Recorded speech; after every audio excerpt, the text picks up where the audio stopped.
ध्यान देना है आपको, क्या वो ध्यान देना है वो मैं बताऊंगा अभी आपको। देखिए यहां पर देखा कि जो बहुपद था उसमें x की घात 2 थी, और जिस बहुपद में चर की घात 2 होती है उसे हम लोग बोलते हैं द्विघात बहुपद। इसके पहले भी मैंने बताया था। तो ये द्विघात बहुपद है, और द्विघात बहुपद में हमने देखा कि दो शून्यक मिले, एक x बराबर 2 और एक x बराबर -2। ये दो शून्यक हमको मिले, और यहां पर घात देख रहे हैं एक छिपा हुआ है।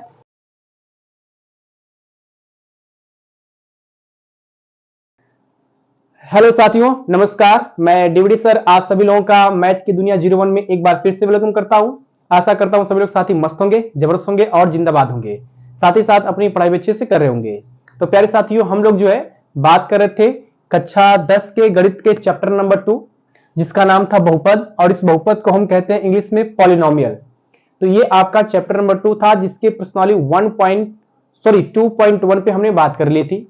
आज का इस वीडियो लेक्चर हमारे प्रश्नावली 2.2 पे बात रहेगा, लेकिन आज के इस वीडियो में हम केवल प्रश्नावली 2.2 के बेसिक थ्योरी के ऊपर बात करेंगे। शायद इस प्रश्नावली में सवालों को हम लोग ना लगा पाए, लेकिन थ्योरी आज पूरी तरह से कंप्लीट करेंगे, क्योंकि प्रश्नावली 2.2 में सवाल भले कम है, इसकी थ्योरी हमें ज्यादा पढ़नी है। इसलिए एकदम दिल थाम के बैठिएगा ताकि पूरी थ्योरी आपको समझ में आए, और थ्योरी को समझ करके आप लोग सवालों को लगा सके। इतना आपको काम करना है, ठीक मेरे भाई। तो आइए हम स्टार्ट करते हैं, समय को बर्बाद ना करते हुए, टाइम को देखते हुए अपने टॉपिक पर। देखिए सबसे पहले हमें यह जानना है कि द्विघात बहुपद किसे कहते हैं। इस द्विघात बहुपद को हम इंग्लिश में क्वाड्रेटिक पॉलिनोमियल कहते हैं। अब ये द्विघात बहुपद क्या होता है, एक बार हम इसको समझते हैं। ये कह रहा है क्या कि ऐसा बहुपद चर की अधिकतम घात 2 हो, उसे द्विघात बहुपद कहते हैं। मतलब ऐसा बहुपद जिसमें चर की अधिकतम घात जो होगी, अधिकतम मतलब अधिक से अधिक घात उसकी 2 होनी चाहिए, 2 से अधिक ना हो, 2 होनी चाहिए और 2 से कम भी नहीं होनी चाहिए। तो ऐसे बहुपद को हम लोग बोलेंगे द्विघात बहुपद। जैसे मैंने यहां पर कुछ एग्जांपल लिखे हुए हैं। एग्जांपल में मैंने पहला लिखा है क्या कि 5x² + 2। यहां पर देख रहे हैं जो चर है, इस चर x की घात हमारे पास 2 दी है, इसका मतलब ये एक प्रकार का द्विघात बहुपद है। बस हमें यही पकड़ना है कि जिस बहुपद में चर की अधिकतम घात 2 दिखाई दे उसे हम लोग द्विघात बहुपद कहते हैं। दूसरे एग्जाम्पल की मैं बात करूंगा तो दूसरा दिया है x² + 5x + 6। इसमें अधिक से अधिक बड़ी घात 2 दिखाई दे रही है, मतलब चर की घात यहां पर 2 है, तो यह भी आपका द्विघात बहुपद हो जाएगा। तीसरे की मैं बात करूं तो यहां पर लिखा हूं x² - 9x + 14। अब यहां पर x की घात 2 है, यहां पर घात 1 है, लेकिन हमें बड़ी घात दिख रही 2, तो ये आपका 2 दिख रहा है, इससे हमारा ये वाला भी द्विघात बहुपद हो जाएगा। तो ये ध्यान देना है कि हमें द्विघात बहुपद किसे कहते हैं, जिसमें चर की अधिकतम घात 2 हो, उसे द्विघात बहुपद कहते हैं। ये खास बात है। और एक बात ध्यान दीजिएगा, जो हम लोग प्रश्नावली पढ़ेंगे 2.2, उसमें द्विघात बहुपद की ही चर्चाएं की गई हैं। इसलिए द्विघात बहुपद को समझना पड़ेगा कि द्विघात बहुपद होता क्या है, और द्विघात बहुपद को पहचानने के लिए उसमें अधिकतम घात हमें 2 दिखनी चाहिए, न 2 से कम हो न 2 से अधिक हो। अगर 2 है तो द्विघात बहुपद होगा। जैसे मैंने यहां पर 2-3 एग्जाम्पल लिखे, ठीक है। तो ये द्विघात बहुपद की परिभाषा थी, मैंने आपको बता दिया। अब हमारे पास है कुछ टॉपिक पढ़ने, जिसको हम लोग गुणांक कहेंगे।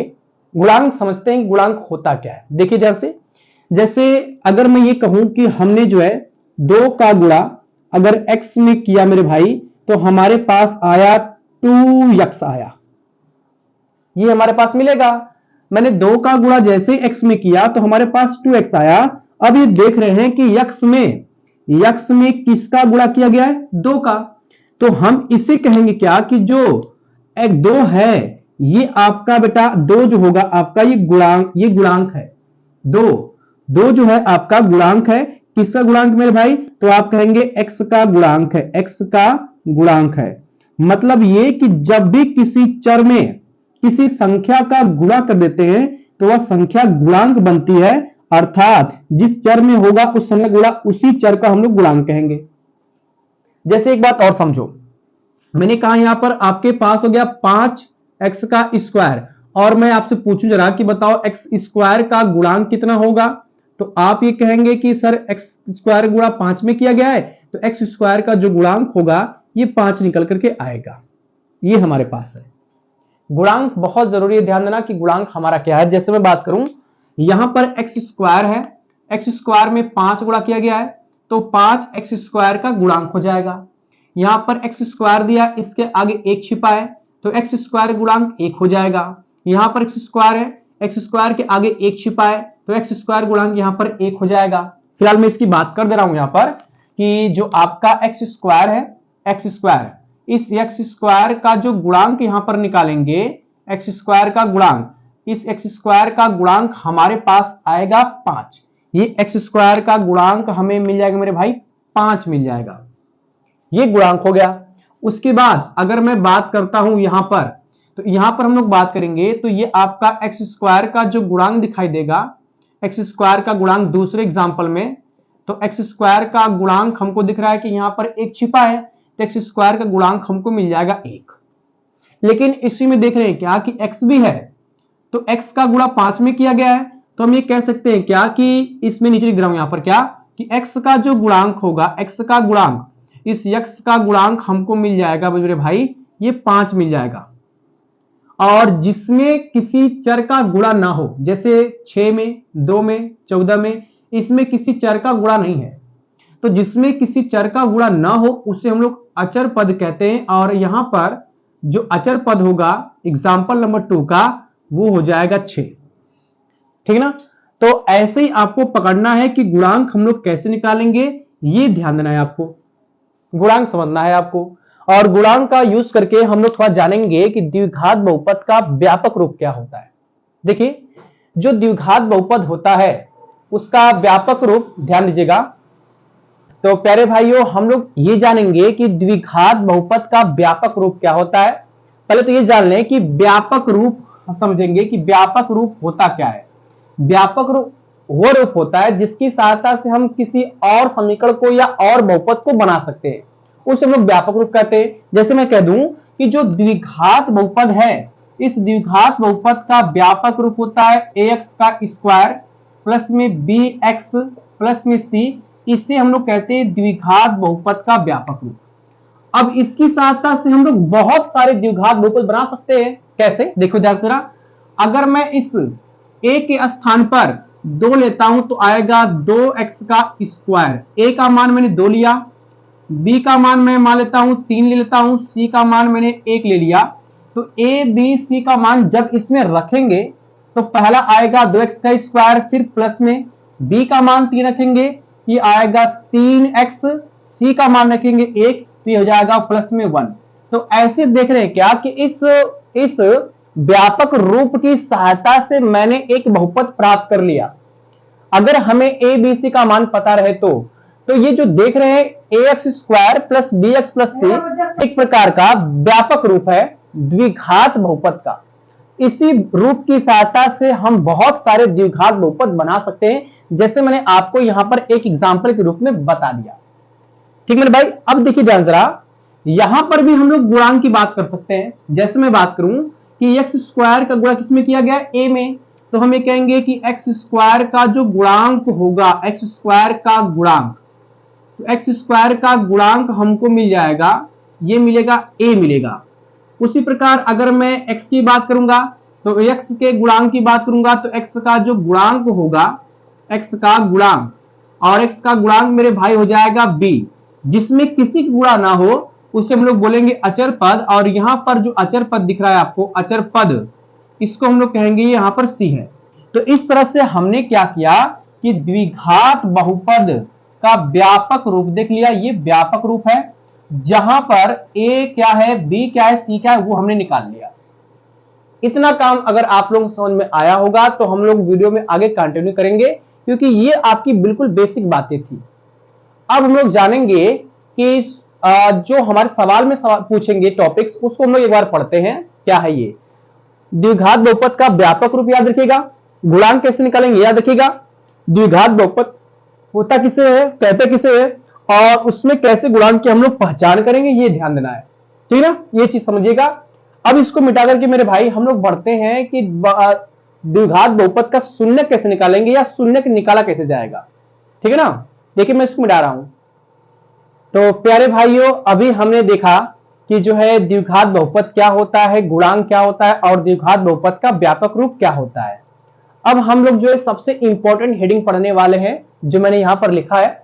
उसके बाद जस्ट इस हेडिंग को पढ़ेंगे। दोनों हेडिंग समझ लीजिए कि बहुत इंपॉर्टेंट है। इस दोनों हेडिंग के आधार पर आप सवालों को लगा सकते हैं। तो आइए हम बड़े आराम के साथ इन दोनों हेडिंग को पढ़ेंगे कि क्या है ये दोनों हेडिंग और कैसे समझेंगे। देखिए, हेडिंग है आपकी कि बहुपद के शून्यक। ये हेडिंग है, इसको लोग बोलते हैं जीरोस ऑफ पॉलिनोमियल। अब बहुपद का शून्यक क्या होता है, एक बार देखिए इसकी परिभाषा हम जरा गौर करते हैं। ये कह रहा है क्या कि चर का वह मान जो दिए हुए बहुपद को शून्य बना दे उसे शून्यक कहते हैं।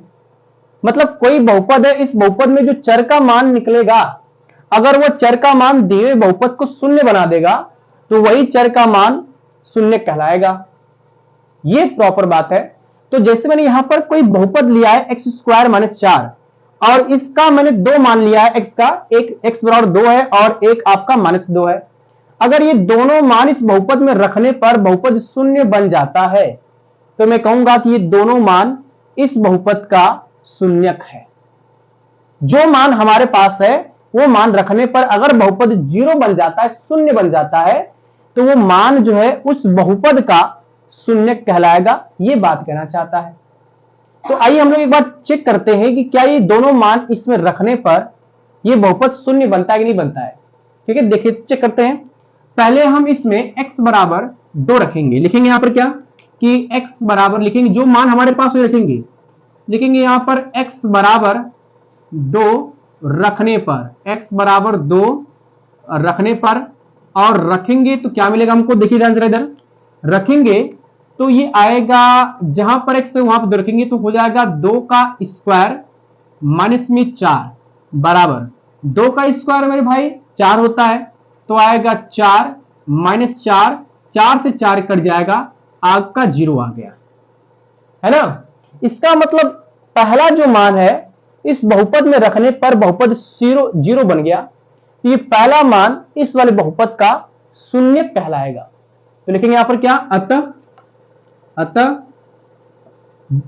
x बराबर 2, x बराबर 2 बहुपद का, x बराबर 2 बहुपद का शून्यक है, x बराबर 2 बहुपद का शून्यक है, ये हमको मिल जाएगा। अब दूसरा चेक करना है कि x बराबर -2 इसमें रखेंगे तो शून्य आ रहा है कि नहीं आ रहा है। रख के चेक करते हैं। लिखेंगे यहां पर क्या कि x बराबर -2 रखने पर, रख दो भाई यहां पर x बराबर -2 रखने पर, रखते हैं इसको और रखेंगे तो कितना आएगा हमारे पास, ये आएगा, जहां x है वहां पर रखेंगे -2, रखेंगे तो कितना आ सकता है, देखिए ध्यान से, ये आएगा -2 का स्क्वायर फिर -4 और माइनस का वर्ग करने पर वो प्लस आता है, तो 2 का वर्ग और माइनस का लगाएंगे तो ये 4 ही आएगा, 4 माइनस 4, 4 से 4 कट जाएगा, 0 आ गया।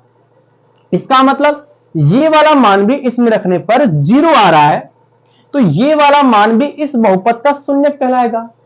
तो लिखते हैं इसको भी, अतः x बराबर -2 बहुपद का शून्यक है, बहुपद का शून्यक है। ये तो हमने देख लिया कि बहुपद कैसे चेक करेंगे कि कोई चर का मान अगर बहुपद में रखने पर बहुपद 0 बन जाता है तो वही मान बहुपद का शून्य कहलाएगा। ये हमने देख लिया। लेकिन अब सवाल में आपसे ये कहेगा कि दिए बहुपद का शून्यक भी ज्ञात कीजिए। तो कोई बहुपद है और आपको शून्यक ज्ञात करने के लिए कहेगा, तो मेरे भाई शून्यक ज्ञात करने की क्या विधि होती है उसको मैंने यहां पर लिखा हुआ है, ठीक ना। एक बार पढ़ते हैं। हेडिंग है शून्यक निकालने की विधियां, कैसे शून्यक निकाला जाएगा। वो आपके पास है क्या कि किसी बहुपद का शून्यक ज्ञात करने के लिए दिए गए बहुपद को शून्य के बराबर मान लेते हैं, जिसे हल करने पर प्राप्त चर का मान शून्यक होता है। मतलब कोई बहुपद है, उस बहुपद को पहले शून्य के बराबर मान लो, उसको हल करो और चर का जो मान प्राप्त होगा वही मान बहुपद का शून्यक होगा। जैसे मैं बात करूं एग्जांपल में कि हमारे पास कोई बहुपद है, ऐसे लिखेंगे यहां पर कि कोई बहुपद है, जैसे मान लीजिए यही हमारे पास बहुपद है, मैंने कह दिया कि x का स्क्वायर माइनस में 4, ये बहुपद हमारे पास है, इसका मुझे शून्यक ज्ञात करना है। तो किसी बहुपद का शून्य ज्ञात करने के लिए दिए हुए बहुपद को शून्य के बराबर मान लेते हैं। मतलब इसका शून्य निकालने के लिए इसको शून्य के बराबर मान लेंगे। तो लिखेंगे यहां पर क्या कि शून्य के लिए और शून्य के लिए हमारे पास क्या आएगा मेरे भाई, देखिए जरा ध्यान से इधर। शून्य के लिए आएगा कितना, जरा गौर करिएगा कि आएगा x का स्क्वायर माइनस 4 बराबर इसके 0 मान लेंगे, क्योंकि बहुपद का हमें शून्य ज्ञात करना है और शून्य ज्ञात करने के लिए दिए बहुपद को शून्य के बराबर मान लेते हैं। अब देखते हैं कि ये आपका माइनस में इधर आएगा प्लस, तो हो जाएगा हमारे पास x स्क्वायर बराबर में आएगा 4। स्क्वायर भेजेंगे जाता है कड़ी में, तो ये आएगा x बराबर जाएगा कड़ी में 4, और कड़ी में कोई भी संख्या प्लस और माइनस में होती है। हल करेंगे आगे तो आएगा x बराबर प्लस माइनस में 2। इसका मतलब ये निकल गया कि एक x का मान हमें 2 मिलेगा और एक x का मान हमें माइनस 2 मिलेगा। देखिए ध्यान से यहां पर ये 2 मान मिलेगा। यही दोनों मान जो है आपके, यही दोनों मान मेरे भाई आपके शून्यक कहलाएंगे। यही दोनों मान आपके क्या है, शून्यक है, शून्यक है। ठीक है ना, ये खास बात है हमारे पास है। अब देखिए ध्यान से, ये बहुपद था, इसके मैंने शून्यक निकाल लिए, सेम शून्यक यहां पर है। तो ये जो शून्यक हमने निकाला है, ये मान अगर इसमें रखेंगे तो बहुपद 0 बन सकता है। तो इसका मतलब ये शून्यक है। और अगर मैं बात करूं एग्जांपल की, तो इससे मान लिया जाए हमारे पास एग्जांपल दिया है 2x माइनस 4, ये बहुपद है आपका।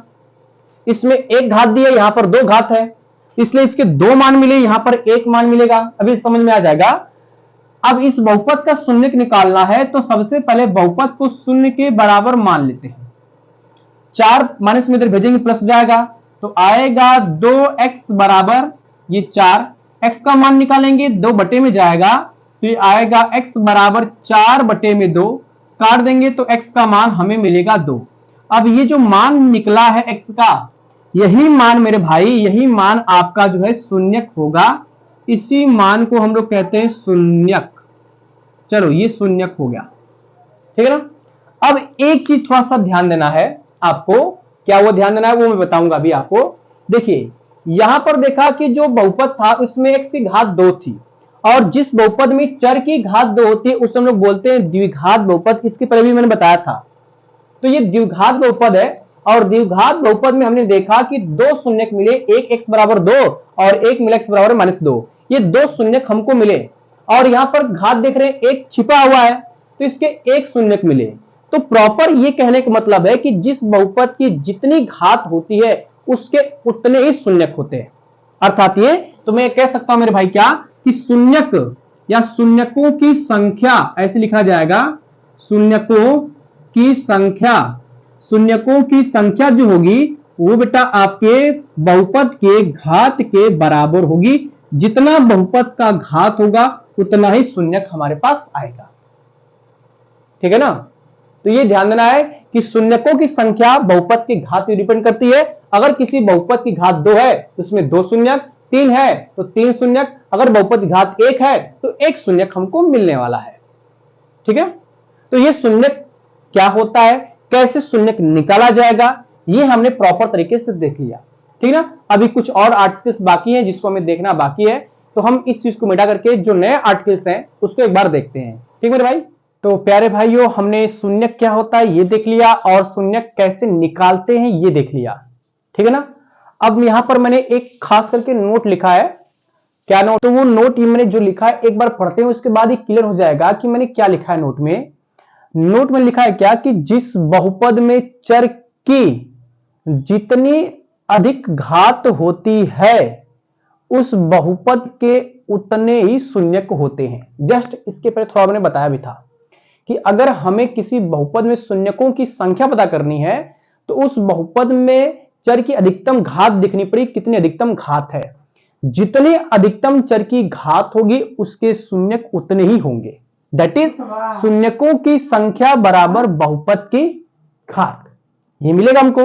तो ये ध्यान रखिएगा कि शून्यकों की संख्या जितनी होगी उस बहुपद की उतनी ही घात होगी, या बहुपद की जितनी घात होगी उसके शून्यकों की संख्या उतनी होगी, दोनों बराबर रहेंगे आपस में। ठीक है ना। ये मोटी मोटा है कहने का मतलब। अब देखिए एक सबसे खास इंपॉर्टेंट बात है जो आप लोगों को जानना बहुत जरूरी है, वो क्या है देखिए। ध्यान से मैंने हेडिंग लिखा है यहां पर क्या कि द्विघात बहुपद के शून्यकों और गुणांकों के बीच संबंध, मतलब इन दोनों के बीच में एक शून्यकों मेरे भाई और एक जो है आपका गुणांकों, इन दोनों के बीच में संबंध पता करना है कि इनके बीच में क्या क्या संबंध है। किस बहुपद की बात हो रही है? द्विघात बहुपद की। और बेसिकली आप ये जानते हैं कि जो द्विघात बहुपद होता है इसका व्यापक रूप ax का square plus bx plus c होता है, ये आप जानते हैं। जहां पर मैं बात करूं कि x स्क्वायर का जो गुणांक है, x स्क्वायर का गुणांक, ये आप लोग जानते हैं कि x स्क्वायर का गुणांक यहां पर कितना है? a है। उसी प्रकार अगर मैं बात करूं कि x का गुणांक कितना है, तो x का गुणांक जो है यहां पर ये आपका b दे रखा है, यहां पर x का गुणांक b दिया है। ये c क्या है? तो इसको हम लोग कहते हैं अचर पद। तो अचर पद का मान मेरे भाई आपका दिया है c, ये मिल जाएगा। तो अगर कोई द्विघात बहुपद है तो उसके एक्स स्क्वायर का गुणांक, x का गुणांक और अचर पद आप निकाल सकते हैं। ये द्विघात बहुपद का व्यापक रूप है जो मैंने अभी थोड़ी देर पहले इस वीडियो में बताया था। अब देखिए इसको समझने के लिए मैंने यहां पर कुछ एक एग्जांपल अपने मन से लिया है। जैसे मान लीजिए हमारे पास कोई बहुपद है x square plus 7x plus 10, और इसको हल करने पर हमें जो शून्यक मिल रहे हैं वो -5 और -2 मिल रहे हैं, है ना। अगर मैं इसके गुणांकों की बात करूं कि a b c का मान यहां से कितना निकल कर आएगा, तो देखिए एक्स स्क्वायर है लेकिन a की जगह यहां पर 1 छिपा है, तो हमें जो है a का मान ये 1 दिख जाएगा, b का मान यहां पर 7 दिख जाएगा, तो b का मान हमें 7 दिख गया। c का मान मेरे भाई 10 दिख गया, तो c का मान हम लोग लेते हैं 10। ये a b c का मान हमने निकाल लिया। ये गुणांक है, ये शून्यक है। अब गुणांकों और शून्यकों के बीच में क्या संबंध है ये हमें देखना है। तो बेटा इसके लिए तो फार्मूला थोड़ा सा ध्यान देना पड़ेगा। क्या फार्मूला है देखिए, एक तो आपको ये ध्यान देना पड़ेगा कि शून्यकों का योगफल, ये एक फार्मूला है। इस फार्मूले को हम लोग चेक भी कर लेंगे कि क्या जो फार्मूला लिख रहा हूं ये सही है गलत है। शून्यकों का योगफल जो होता है वो -b बटे में a होता है, जहां पर b x का गुणांक है, a x स्क्वायर का गुणांक है, ये b बटे में a है। एक ये चीज। दूसरा चीज आपको देखना है शून्यकों का गुणनफल। ये ध्यान देना है कि शून्यकों का गुणनफल, इसका फार्मूला कितना होता है? इसका फार्मूला मेरे भाई c अपॉन में a होता है। ये शून्यकों का गुणनफल है, ध्यान रखिए जरा, शून्य का गुणनफल। अब देखिए ये जो शून्यकों का योगफल है -b अपॉन में a, शून्यकों गुणनफल जो है वो आपका c अपॉन में a दिया है। इन दोनों को चेक करना है कि ये हमारा सही है कि नहीं है, और इसी चीज को हम लोग बोलते हैं शून्यकों और गुणांकों के बीच में संबंध। ये जो लिखा हो दो फार्मूला, ये दो फार्मूले आपके पास हैं। एक आपका शून्यकों का योगफल है और एक मेरे भाई शून्यकों का गुणनफल है। इन्हीं दोनों फार्मूलों को बोलते हैं कि शून्यकों और गुणांकों के बीच में संबंध, क्योंकि a b c ये गुणांक है, बाकी शून्यक यहां पर लिखा हूं मैं यहां पर। तो थोड़ा चेक कर लेते हैं कि ये जो फार्मूला मैं लिखा हूं ये सही है कि नहीं सही है। कैसे चेक करेंगे? अब देखिए पहले हम निकालेंगे शून्यकों का योगफल, और शून्यक हमारे पास दिए हैं -5 और कितना 2 दिया है। पहले इसको जोड़ते हैं, योगफल का मतलब जोड़ना। तो लिखे निकालेंगे यहां पर क्या कि शून्यकों का योगफल निकाल लेते हैं मेरे भाई, शून्यकों का योगफल, और शून्यकों का योगफल निकालेंगे तो ये आपका हो जाएगा -5 और -2, ये मिलकर आएगा -7, ये मिल जाएगा हमको, ये शून्यकों का योगफल मिल गया। उसी प्रकार हम थोड़ा निकालेंगे शून्यकों का गुणनफल, चेक कर लेते हैं शून्यकों का गुणनफल। इसको चेक करेंगे मेरे भाई तो शून्यकों का गुणनफल कितना आएगा। देखिए गुणनफल, पहला शून्यक आपका दिया है -5, गुणा करेंगे इसका दूसरे शून्यक में, ये दिया है -2, गुणा करने पर माइनस माइनस हो जाएगा प्लस, और ये आपके पास आएगा 10। मतलब शून्यकों का योगफल हमने जोड़ा तो -7 आ गया, और गुणनफल चेक किया तो ये 10 आ गया। अब जो है फार्मूला बेस पे चलते हैं। पहले हम निकालेंगे b अपॉन में a, b अपॉन में a। देखो ध्यान से हम निकालते हैं -b अपॉन में a, तो -b दिया है, यहां b का मान 7 हो जाएगा, ये आएगा 7 बटे में a का मान 1, तो 1 भाग करने पर इसका मान 7 आएगा, सॉरी -7 आएगा, क्योंकि यहां पर माइनस दिया है, माइनस में 7 आएगा। ठीक है ना। ये आपको मिल गया किसका मान, -b/a का मान मिला है। अब थोड़ा निकालते हैं c/a का मान। तो c/a का मान निकालेंगे। c का मान यहां पर दिया है 10, a का मान दिया यहां पर है 1, तो भाग करेंगे तो ये आएगा 10। इसका मतलब c/a का मान जो है 10 आ गया। अब हम लोग देख क्या रहे हैं कि जो शून्यकों का योगफल -7 आया है, उसका मान -b/a के बराबर है ना। इसका मतलब शून्यकों के योगफल का फार्मूला बन सकता है -b/a, क्योंकि दोनों बराबर मान दे रहे हैं। तो ये मैंने कहा कि शून्यकों का योगफल आएगा -b/a, ये पहला फार्मूला है, और इसी फार्मूला को बोलते हैं शून्यकों और गुणांकों के बीच में संबंध। दूसरा फार्मूला, शून्यकों का मैंने निकाला गुणनफल तो आया 10, और c/a निकाला तो वो भी आया 10, अर्थात ये c/a शून्यकों का गुणनफल है। तो लिखा हूं मैं यहां पर शून्य का गुणनफल हो गया कितना, c/a, ये मिल गया हमको। तो ये दो फार्मूला आपको बहुत ही इंपॉर्टेंट है, याद रखने हैं। शून्यकों का योगफल -b/a, शून्यकों गुणनफल c/a। a क्या है यहां पर लिखा हूं मैं, b क्या है यहां पर लिखा हूं मैं, c क्या है मेरे भाई यहां पर लिखा हूं मैं। सब याद होना चाहिए, ठीक ना। अच्छा, अब जो आप देखिए ध्यान से, ये जो आपका द्विघात बहुपद है या जो द्विघात बहुपद है, इसमें दो घात होती है तो इसके दो शून्यक मिलेंगे। देखिए ध्यान से, द्विघात बहुपद में जो घात होती है ये दो होती है, इसलिए शून्यक भी आपके दो होंगे। एक शून्यक को हम लोग अल्फा से दर्शाएंगे, एक शून्यक को हम लोग बीटा दर्शाएंगे। दो शून्यक मिलेंगे, पहले शून्यक को मेरे भाई अल्फा से, दूसरे शून्यक को बीटा से। अल्फा जो होगा आपका, ये आपका पहला शून्यक होगा, पहला शून्यक, और ये आपका दूसरा शून्यक होगा, क्योंकि द्विघात बहुपद में दो शून्यक होते हैं, एक अल्फा और एक क्या, बीटा। तो शून्यकों का योगफल मतलब अल्फा और बीटा, तो अल्फा प्लस बीटा ये मिलेगा, शून्यकों का योगफल बराबर -b/a, ये मिलेगा। शून्यकों गुणनफल अर्थात अल्फा इंटू बीटा, तो अल्फा इंटू बीटा ये बराबर में आएगा c/a, वही फार्मूला एकदम है। इसको शून्यकों का योगफल, इसको शून्य गुणनफल बोलेंगे। चाहे आप हिंदी में लिखिए, चाहे आप इस फॉर्मेट लिखिए, सब चीज सेम है। ठीक मेरे भाई, तो ये थोड़ा ध्यान देना है कि शून्यकों और गुणांकों के बीच में ये संबंध होता है। शून्यकों का योगफल बराबर -b/a या अल्फा प्लस बीटा बराबर -b/a, शून्यकों गुणनफल c/a या अल्फा इंटू बीटा बराबर c/a।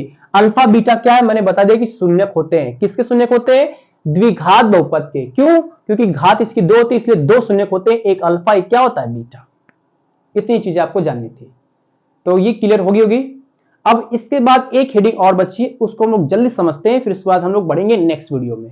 ठीक मेरे भाई, तो ये सारी चीजें नोट करते चलिएगा, क्योंकि काम बहुत आने वाली है पेपर प्रश्नावली के सवाल को लगाने के लिए। ठीक है, मिटा रहा हूं इसको। तो प्यारे साथियों, अभी आपने जो है जस्ट जो चीज समझा वो बहुत इंपॉर्टेंट थी आपके लिए। अब हमारे पास केवल एक हेडिंग और बच गई है, जिसको समझना बहुत जरूरी है, ठीक ना, क्योंकि इससे भी सवाल आपके प्रश्नावली में पूछे गए। हेडिंग क्या है कि बहुपद के शून्यक का योग और गुणनफल दिए होने पर बहुपद ज्ञात करना। मतलब अब आपके पास शून्यकों का योगफल और गुणनफल दिया रहेगा, तो शून्यक निकालना है। जैसे मैं बात करूं कि मान लो कि हमारे पास शून्यकों का योग दिया है, शून्यकों का योग हमारे पास है, ये शून्यकों का योग है। तो ये मान लिया जाए शून्यकों का योग फिलहाल के लिए मान लेते हैं, ये आपका मान लिया जाए 2 है, ऐसे मैंने मान लिया, शून्यकों का योग मान लिया। उसके बाद मैं कह दूं भाई कि शून्यकों का गुणनफल ले लिया जाए। तो शून्यकों का गुणनफल हमने मान लिया जाए, कुछ है हमारे पास, ये दिया है आपके पास, ये मैं मान लेता हूं कि भैया आपके पास 5 है। ये शून्यकों का योग दे रखा है और शून्यकों गुणनफल दे रखा है। ये हेडिंग भी यही कह रहा है कि शून्यकों का योग और गुणनफल दिए होने पर बहुपद याद करना। तो शून्यकों का योग -2, शून्यकों गुणनफल 5, ये दोनों चीज दिए, तो हमें निकालना है कि बहुपद कितना होगा। ये तो बात है आपकी। तो इसके लिए एक फार्मूला होता है, वो फार्मूला मैं लिखता हूं यहां पर हूं, एक फार्मूला होता है, सूत्र होता है बेटा, क्या होता है ध्यान दीजिएगा, एक फार्मूला होता है, वो फार्मूला ये होता है कि एक्स का स्क्वायर माइनस लगाते हैं, उसके बाद आपका होता है ये कि शून्यकों का योगफल, ये शून्यकों का योगफल होता है, फिर उसके बाद ब्रैकेट क्लोज के बाद बाहर लगाते हैं एक्स है, प्लस में होता है शून्यकों का गुणनफल। ये आपका फार्मूला एकदम अच्छे से याद करना पड़ेगा। तो ये फार्मूला आपका होता है, इसी फार्मूले की सहायता से आप कोई भी बहुपद निकाल सकते हैं, बहुपद की निकाल सकते हैं। देखो एक्स स्क्वायर माइनस शून्यकों का योगफल, कोष्ठक के बाहर एक्स लगाएंगे, अगर यहां पर एक्स है तो एक्स लगाएंगे, वाई स्क्वायर तो यहां पर वाई लगाएंगे, प्लस शून्यकों गुणनफल। ये फार्मूला आप है, इस फार्मूले की सहायता से आप बहुपद को ज्ञात कर सकते हैं। या इसी फार्मूले को हम ऐसे भी समझ लें कि आपका एक्स स्क्वायर हो जाएगा, फिर माइनस शून्यकों का योगफल, और आप जानते हैं शून्यकों का जो योगफल होता है वो अल्फा प्लस बीटा होता है। इसका मतलब यहां पर मैं लिख सकता हूं क्या, अल्फा प्लस बीटा कोष्ठक के बाहर एक्स प्लस शून्य को गुणनफल, आप जानते हैं अल्फा इंटू बीटा होता है, तो यहां पर आएगा अल्फा इंटू बीटा, ये फार्मूला बनेगा। इस फार्मूले में बस इसका और इसका मान रखेंगे, आपको बहुपद मिल जाएगा। ठीक है, जैसे मैंने यहां पर लिखा भी है कि शून्यकों का योगफल इतना है, शून्य को गुणनफल आपका इतना है, मान को रख के निकाल लेते हैं। तो देखो ध्यान से, हम निकालेंगे बहुपद, कैसे निकालेंगे बहुत ही ध्यान दीजिएगा। बहुपद निकालेंगे तो ये होता है एक्स का स्क्वायर, फिर माइनस शून्यकों का योगफल है, और शून्य का योगफल दिया है माइनस में 2, तो ये आएगा माइनस में 2 कोष्ठक के बाहर बंद, इसके बाद लगा है एक्स, फिर प्लस में शून्यकों का गुणनफल, ये दिया है आपका 5, तो यहां पर आएगा 5। सॉल्व करेंगे तो ये आएगा एक्स का स्क्वायर माइनस माइनस जाएगा प्लस, तो आएगा प्लस में 2x और प्लस में जाएगा 5। ये बहुपद ऐसे मिल गया हमको, बहुत सिंपल एकदम है, और इसका ये कुछ करना ही नहीं है। ठीक है ना। हाँ, एक चीज और समझिए ध्यान से, जैसे आप ये जानते हैं कि अल्फा प्लस बीटा जो शून्यकों का योगफल है उसका मान होता है माइनस बी अपॉन में ए होता है, और अल्फा इंटू बीटा जो है उसका मान होता है सी अपॉन में ए होता है। इनको अगर मैं इसकी जगह रख लेके चेक करता हूं तो कितना आएगा, देखिए ध्यान जरा, ये हमारे पास आएगा एक्स का square minus alpha plus beta है, इसका मान आएगा आपके पास माइनस बी अपॉन में ए, कोष्ठक के बाहर एक्स है तो हो जाएगा x, plus alpha into beta का मान है सी अपॉन में ए, तो सी अपॉन में ए। सॉल्व करेंगे तो ये कितना आ सकता है, देखिए ध्यान से, ये आएगा एक्स का स्क्वायर माइनस माइनस हो जाएगा प्लस, प्लस हो जाएगा बी अपॉन में ए एक्स, और प्लस में आएगा सी अपॉन में ए, दोनों का हर बराबर है तो ये ऊपर चीज जुड़ी आएगी, इस ए का अतिरिक्त इसमें गुणा करेंगे तो हमारे पास आएगा ए एक्स का स्क्वायर प्लस में हो जाएगा बी एक्स प्लस में जाएगा सी अपॉन में हो जाएगा ए। तो ये देख रहे हैं क्या, जो बटे में आपका बच जाता है ना, इसको हम लोग नहीं लेते, केवल ऊपर वाले मान को लेते हैं, और यही मान आपका जो है बहुपद होता है, इसी को हम लोग बोलते हैं कि आपका बहुपद है। बस के लिए नीचे आ गया छोड़ दो उसको, केवल ऊपर लेना हमको है। ठीक है ना। तो इस तरह से आप शून्यकों का योगफल और गुणनफल दिया होने पर बहुपद निकाल सकते हैं, ये फार्मूला है। तो अब ये सारे फार्मूले कंप्लीट हो चुके हैं इस प्रश्नावली 2.2 के लिए। हम अगले वीडियो में बात करेंगे सवालों पे, और देखेंगे कि सवाल किस तरह से पूछे गए और कैसे उसका हल निकाला जाएगा। ठीक मेरे भाई, तो हमारे चैनल को शेयर करिएगा, कमेंट बॉक्स में अपना सुझाव जरूर दीजिएगा, कैसा रहा वीडियो ये जरूर बताइएगा। ठीक है, मिलेंगे ऐसे ही मजेदार वीडियो के साथ, तब तक सभी साथियों से मिलना चाहूंगा अलविदा। ठीक है, सभी लोगों से मैं कहूंगा नमस्कार और टाटा बाय बाय, जय हिंद।